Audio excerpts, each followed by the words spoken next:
Bismillahirrahmanirrahim. Assalamualaikum warahmatullahi wabarakatuh. Alhamdulillahirabbil alamin. Summa alhamdulillahirabbil alamin. Wassalatu wassalamu ala sayyidil mursalin habibina wa syafi'ina maulana Muhammad wa ala ali tayyibin wa sahbihil mustajabin wa tabi'ina lahum bi ihsanin ila yaumiddin. Sahabat Islam ramah, marilah kita senantiasa bersyukur kehadiran Allah Subhanahu wa taala atas rahmat dan nikmat yang diberikan kepada kita semua, nikmat kesehatan, nikmat keberkahan dalam hidup.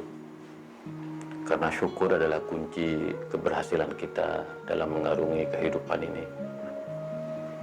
Baik dan buruknya semua tergantung bagaimana kita mensyukuri, karena sesungguhnya Allah telah memberikan rahmatnya kepada kita semua, dan kita terus berusaha agar hubungan kita dengan Allah, hablum minallah, tidak pernah terputus dengan syukur-syukur yang kita lafazkan setiap saat.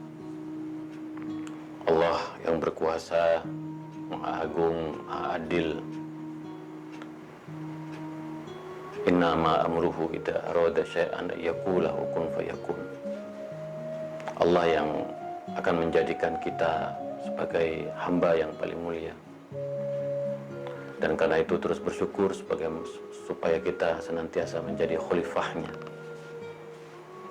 sebagai wakil Allah yang senantiasa menciptakan kedamaian, keharmonisan, kerukunan, persaudaraan, persatuan, baik sesama muslim maupun sesama warga negara, sebagai hamba Allah. Selawat serta salam marilah kita sampaikan kepada baginda Rasulullah sallallahu alaihi wasallam. Mudah-mudahan selawat yang kita baca, Allahumma sholli ala sayyidina Muhammad wa ala ali sayyidina Muhammad, selawat kepada Rasulullah dan keluarganya akan menjadikan hati kita tentram, lapang, jembar, bahagia. Karena selawat ini akan mendatangkan kemuliaan dalam hidup kita. Selawat ini akan menghiasi kita dengan keberkahan, kesehatan. Bahkan kita percaya selawat ini akan menjadi obat hati kita.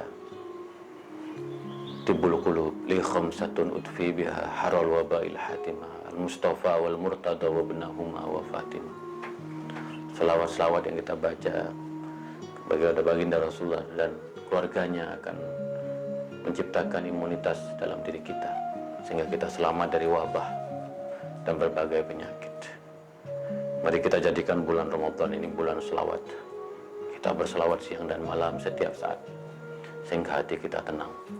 Nah, sahabat Islam ramah, seperti biasa kita akan melanjutkan ngaji Al-Quran Kitab Toleransi, yaitu ayat-ayat tentang toleransi di dalam Al-Quran yang memberikan bekal bagi kita semua agar betul-betul memahami ayat-ayat Al-Quran sebagai sumber toleransi, sebagai pijakan kita dalam hidup di tengah keragaman, sebagai pijakan kita untuk tidak pernah lelah membangun kebersamaan, membangun toleransi.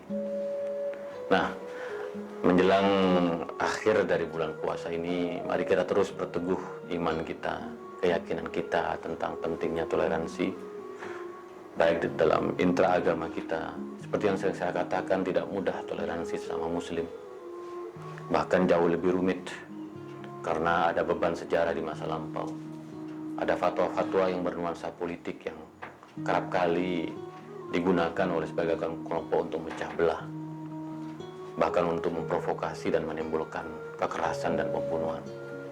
Maka dari itu perlu kiranya kita mempunyai akhlakul karimah, sikap-sikap yang dapat menumbuhkan apa yang kita kenal keramah tamahan, lemah lembut pada sesama.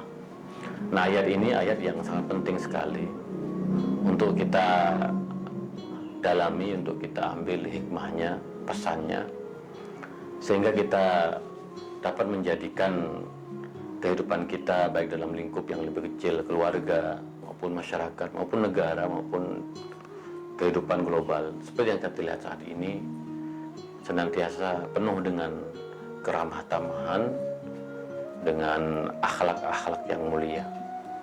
Mari saya bacakan, fabima rahmatin minallah lintalahum.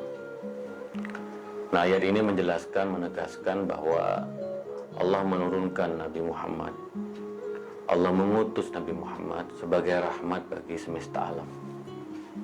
Kita sudah bedah apa makna rahmat, yaitu rahmatan lil alamin. Allah sudah memberikan rahmatnya kepada Nabi Muhammad. Maka sebagai refleksi, implementasi, wujud nyata dari rahmat itu adalah lintalahum, bersikap lemah lembut terhadap umatnya, terhadap semua orang. Maka Rasulullah kita lihat sebagai sosok yang dalam hidupnya menampilkan kelembutan, menampilkan keramah tamahan, baik terhadap sahabat dan umatnya, keluarganya, maupun terhadap umat agama-agama yang lain. Nah, disinilah kemudian kita melihat hikmah yang luar biasa dari dakwah yang lintalahum, yang lemah lembut ini. Dakwah yang penuh senyuman, dakwah yang penuh dengan tutur kata yang menghibur. Lintalahum juga penuh dengan, bisa dimaknai penuh dengan canda, dengan joke, anekdot, tawa dan humor. Lalu apa dampak dari dakwah yang seperti ini? Dampak dari dakwah yang seperti ini adalah Islam berkembang sebagai agama, sebagai ajaran, sebagai komunitas, bahkan sebagai sebuah tata pemerintahan. Kenapa? Karena lintalahum, wajah Islam itu penuh kelembutan, tidak sangar. Maka dalam banyak hadis disebutkan kalau kita menatap wajah Rasulullah itu penuh dengan senyuman, penuh simpati, selalu mengulurkan tangan, memberikan pertolongan dan perlindungan kepada umat, bahkan kepada musuh-musuhnya. Jadi, sahabat Islam Rama, kasih sayang yang merupakan ajaran Rasulullah yang diterjemahkan menjadi ajaran kelembutan, yang itu menjadi bagian dari akhlakul karimah, pada akhirnya yang menjadikan Islam sebagai agama yang bisa diterima oleh umat manusia dan berkembang begitu besar. Jumlahnya sekarang sekitar 1,5 miliar atau 1,6 miliar. Dan kita belajar dari sejarah Islam di luar Timur Tengah, khususnya di Asia dan lebih khusus di Indonesia. Islam berkembang dengan kelembutan, dengan dakwah-dakwah yang penuh simpati, bukan dakwah-dakwah yang penuh dengan caci maki. Dakwah yang merangkul, bukan dengan dakwah yang memukul. Kalau seandainya dakwah-dakwah di Indonesia tidak dibawa dengan penuh kelembutan oleh Wali Songo, mungkin Islam tidak akan berkembang seperti yang kita lihat sekarang ini. Jadi kelembutan itu merupakan ekspresi dari rahmat yang kemudian Islam hadir di sanhati dan sanubari umat manusia, lebih-lebih pengikutnya. Maka ini adalah rahasia ilahi bagi kita. Mari kita tunjukkan kelembutan Islam kepada siapapun. Karena dengan kelembutan Islam inilah kemudian Islam menjadi agama yang dicontoh, diteladani, dihormati, disayangi, dicintai. Sehingga karena Islam yang hadir dengan penuh kelembutan, maka keberkahannya orang berlomba-lomba untuk memeluk Islam, agama yang penuh dengan kelembutan tadi itu. Nah, pada ayat selanjutnya disebutkan walau kunta faddan ghalidhal qalbi lam faddu min haulik. Sebaliknya Muhammad, kalau kamu selalu menampilkan amarah, emosi, hati yang kasar, yang keras. Lam faddu min haulik, niscaya mereka akan menghindar, akan menjauh, akan memisahkan diri darimu dan orang-orang di sekitarmu. Maka kita lihat sekarang di Timur Tengah satu fenomena yang ironis.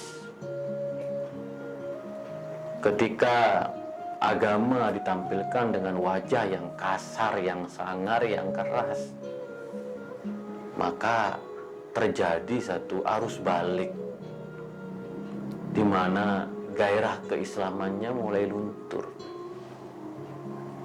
Maka kita sebagai umat Islam harus menjaga akhlak moralitas Islam yang penuh dengan kelembutan ini. Sebab kita melihat betapa dakwah-dakwah ceramah keagamaan, baik yang langsung maupun di medsos, penuh dengan kebencian, penuh dengan hasutan, penuh dengan kebodohan-kebodohan, penuh dengan ancaman. Ini menjadi tantangan yang serius. Kalau kita tidak berjuang, tidak berbuat, tidak melakukan sesuatu untuk menawarkan wajah Islam yang lembut, wajah Islam yang ramah. Kalau ceramah-ceramah yang penuh kekerasan ini terus dihadirkan di tengah-tengah masyarakat, maka jangan harap jika orang kemudian kurang simpati terhadap Islam. Kita banyak melihat begitu ceramah-ceramah yang penuh kebencian, provokasi, dan ancaman itu pada akhirnya menghilangkan harapan, pada akhirnya menghilangkan satu ciri khas dari Islam yang rahmatan lil alamin. Maka dari itu kita harus berjuang, bekerja keras menampilkan wajah dakwah Rasulullah yang penuh senyuman, yang merangkul, yang mendengarkan, yang membela kelompok-kelompok yang lemah dan tertindas. Kita harus berjuang lintalahum, dakwah yang penuh dengan kelembutan ini. Mari kita ubah wajah Islam yang seram ini dengan wajah Islam yang ramah.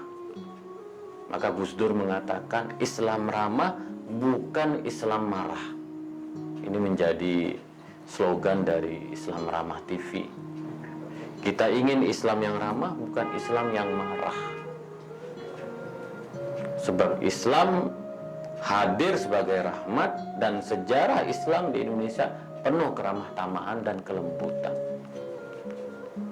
Kita sedang berjuang, sahabat Islam ramah, untuk menghadirkan wajah Islam yang ramah, wajah Islam Rasulullah yang betul-betul menggugah akal pikiran kita, hati kita, sehingga kita mempunyai harapan, mempunyai masa depan yang lebih cerah. Fa'fu anhum wastaghfir lahum.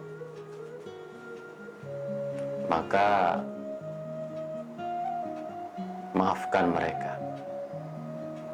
Jadi kalau kita mendapatkan orang-orang yang keras, kita maafkan mereka. Kita mencoba untuk tidak terpancing dengan mereka-mereka yang menebarkan kebencian, provokasi, hasutan, dan ancaman. Kita maafkan mereka. Wastaghfir lahum. Dan kita meminta ampunan bagi mereka, supaya wajah Islam yang kasar ini tidak menjadi wajah yang utama, tidak menjadi wajah yang menonjol di tengah-tengah masyarakat.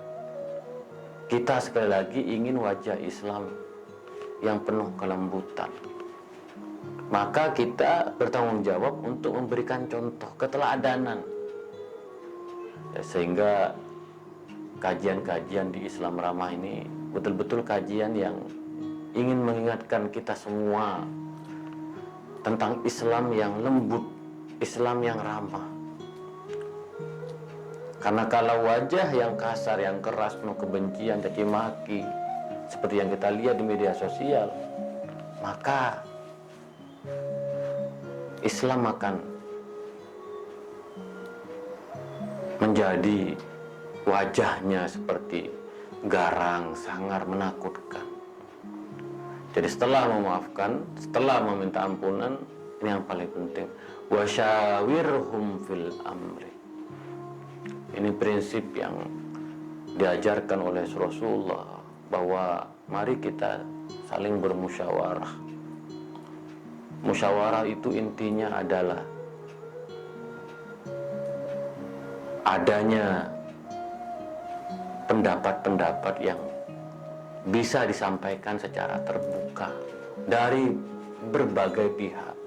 Tidak boleh main menang sendiri, tidak boleh main hakim sendiri.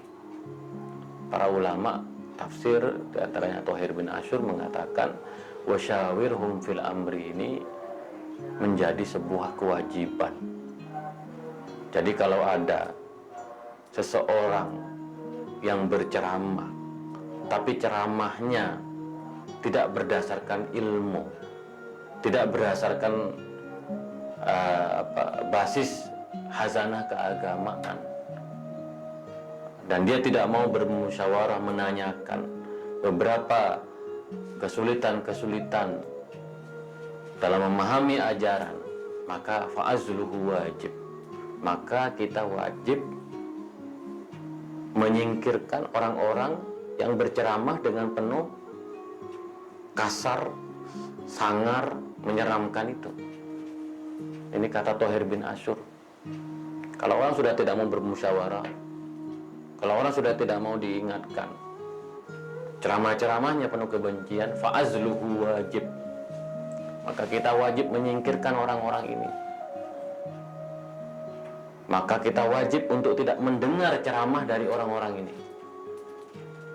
Kita harus mencari wajah Islam yang penuh dengan kelembutan tadi itu. Wa amruhum syura bainahum. Kita tidak boleh menang-menangan, kita tidak boleh emosi. Segala sesuatunya bisa dimusyawarahkan. Maka Rasulullah kerap kali bermusyawarah dengan para sahabat. Bahkan pandangan-pandangan para sahabat diterima dengan sangat baik oleh Rasulullah. Itu artinya pemimpin tidak boleh menjadi sosok yang otoriter. Segala pendapatnya harus dibenarkan. Al-insan mahalul khata' wa nisyan. Manusia adalah tempat kesalahan dan kealpaan. Dan karena itu kita harus mengembangkan budaya tradisi musyawarah dalam berbagai, dan di dalam musyawarah ini ada kelembutan. Kenapa? Karena musyawarah itu kemudian membuka cakrawala, membuka pandangan-pandangan dan opini orang lain, sehingga kita bisa menemukan solusi jalan keluar yang lebih membawa kemaslahatan dan kebaikan bagi orang yang lebih luas. Maka kelembutan dan musyawarah itu dua sisi yang tidak bisa dipisahkan. Maka kita di dalam Pancasila itu musyawarah yang di dalamnya ada kebijaksanaan, yang di dalamnya ada kelembutan. Nah, setelah bermusyawarah, maka ayat selanjutnya faida azamta fatawakkal 'ala Allah. Setelah kita bermusyawarah dan sudah ada keputusan dalam musyawarah, dan itu menjadi satu keputusan yang betul-betul kuat dan kokoh, maka selanjutnya fatawakkal 'alallah. Maka kita berserah diri kepada Allah. Karena sungguhnya Allah mencintai orang-orang yang berserah diri atau bertawakal. Innallaha yuhibbul mutawakkilin. Saya ingat sekali ayat ini selalu disampaikan oleh kiai saya, Allahyarham Kiai Idris Jauhari. Wahai anak-anakku, kalau kamu sudah kokoh pada pendirian, faida azamta fatawakkal 'alallah. Mari kita kembalikan, berserah diri kepada Allah. Ini satu visi yang luar biasa. Ada ikhtiar, ada usaha yang terus-menerus dilalui dengan proses dakwah yang penuh kelembutan, bahkan memaafkan dan meminta ampunan, lalu bermusyawarah. Maka setelah itu, ketika kita ingin melakukan sesuatu, maka hendaknya kita berserah diri kepada Allah, tawakal kepada Allah. Sahabat Islam Ramah, inilah visi toleransi sebagaimana digariskan oleh Al-Quran, bahwa kita bertanggung jawab untuk menjadikan Islam ini sebagai agama rahmatan lil alamin, agama yang tidak eksklusif, agama yang tidak ekstremis, agama yang tidak membenarkan kekerasan, apalagi terorisme dan pembunuhan. Kita mempunyai tanggung jawab yang besar, karena bagaimanapun toleransi itu bukan sesuatu yang taken for granted, yang tiba-tiba ada. Toleransi itu adalah proses sejarah, proses kebudayaan, proses politik yang harus diperjuangkan secara terus-menerus. Apalagi di negeri ini kita belum mempunyai undang-undang yang di dalamnya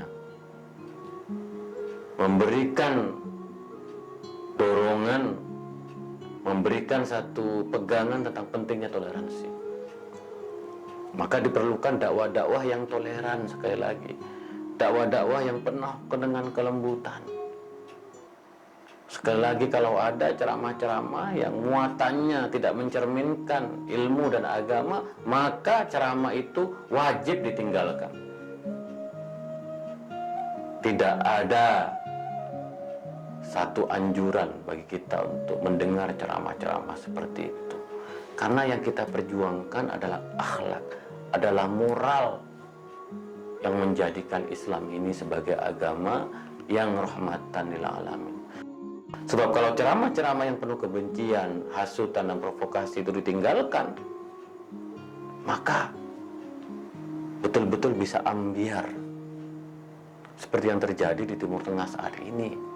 Ketika agama diperjualbelikan menjadi narasi-narasi politik oleh ISIS, Al-Qaeda, dan lain-lain, maka orang kehilangan kepercayaan terhadap agama. Kita tidak mau, kita seperti yang dikatakan oleh Bung Karno, negara ini adalah negara yang bertuhan, negara yang mempedomani terhadap nilai. Kita yang beragama Islam harus betul-betul berpegang teguh kepada Al-Quranul Karim.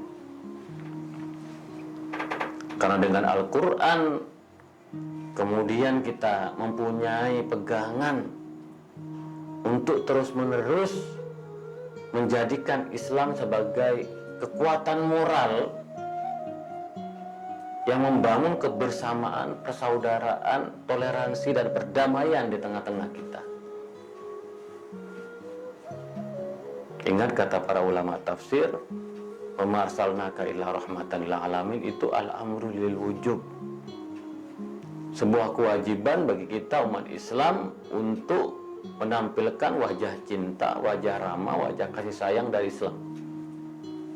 Kalau kita tidak menampilkan wajah ini, maka kita sebenarnya telah meninggalkan ajaran Rasulullah Shallallahu Alaihi Wasallam. Bukan wajah Islam ya. Kalau ceramah-ceramah penuh hasutan, kedengkian, kekerasan, dan ancaman itu dakwahnya Abu Lahab dan Abu Jahal. Bukan dakwah yang diperintahkan oleh Al-Quran, bukan dakwah yang diperintahkan oleh Rasulullah Sallallahu Alaihi Wasallam.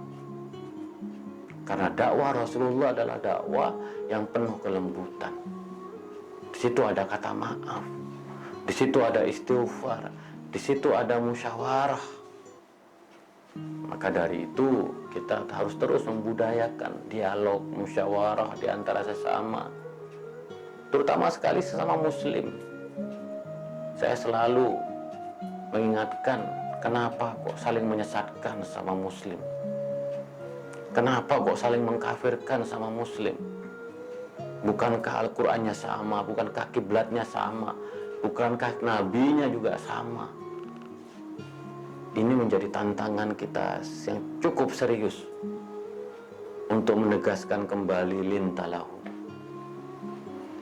bahwa Rasulullah dalam menyampaikan dakwah dan pesannya menampilkan wajah yang lemah lembut, wajah yang penuh senyum, wajah yang menginspirasi, wajah yang membangun kehangatan dalam persahabatan dan persaudaraan. Ketika Rasulullah hijrah dari Mekah ke Madinah, yang dibangun adalah al-mu'akhad, persaudaraan antara muhajirin dan ansor. Kelembutan itu harus hadir pada orang-orang muhajirin dan orang ansor untuk memikirkan kepentingan yang lebih besar, yaitu misi Islam sebagai rahmatan lil alamin.